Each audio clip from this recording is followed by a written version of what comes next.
ഒട്ടേറെ സവിശേഷതകളും നിഗൂഢതകളും നിറഞ്ഞ ശ്രീ തളിപ്പറമ്പ് രാജരാജേശ്വര ക്ഷേത്രം. കൊടിമര പ്രതിഷ്ഠയില്ലാത്ത ക്ഷേത്രം. കൂവളമാലയും ധാരയും രാജരാജേശ്വരന് പതിവില്ല. സ്ത്രീകൾക്ക് രാത്രി അത്താഴ പൂജയ്ക്ക് ശേഷം മാത്രമേ അകത്ത് പ്രവേശനമുള്ളൂ.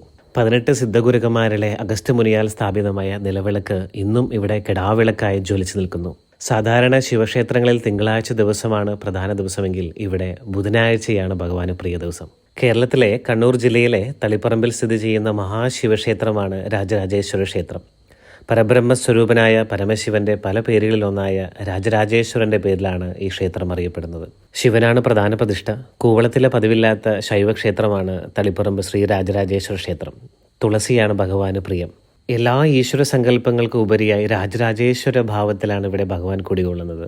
രാജാവല്ല, രാജാവിനും ദേവന്മാർക്കും ഉപരിയായി രാജരാജേശ്വര ഭാവമാണ് ഈ ക്ഷേത്രത്തിൽ ഭഗവാനുള്ളത്.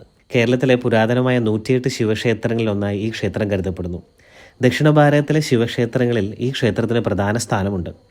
തെക്കേ ഇന്ത്യയിലെ ഏതെങ്കിലും ക്ഷേത്രങ്ങളിലുണ്ടാകുന്ന ദേവപ്രശ്നത്തിന് പരിഹാരമായി ഇവിടെ വന്ന് ദേവദർശനം നടത്തുകയും കാണിക്ക സമർപ്പിച്ച് ദേവപ്രശ്നം വയ്ക്കുകയും ക്ഷേത്രാചാരമായി കരുതുന്നു. തളിപ്പറമ്പ് രാജരാജേശ്വര ക്ഷേത്രത്തിൻ്റെ മതിൽക്കെട്ടിന് പുറത്തുള്ള ഉയർന്ന പീഠത്തിലാണ് ഇങ്ങനെ ദേവപ്രശ്നം വയ്ക്കുക പതിവ്.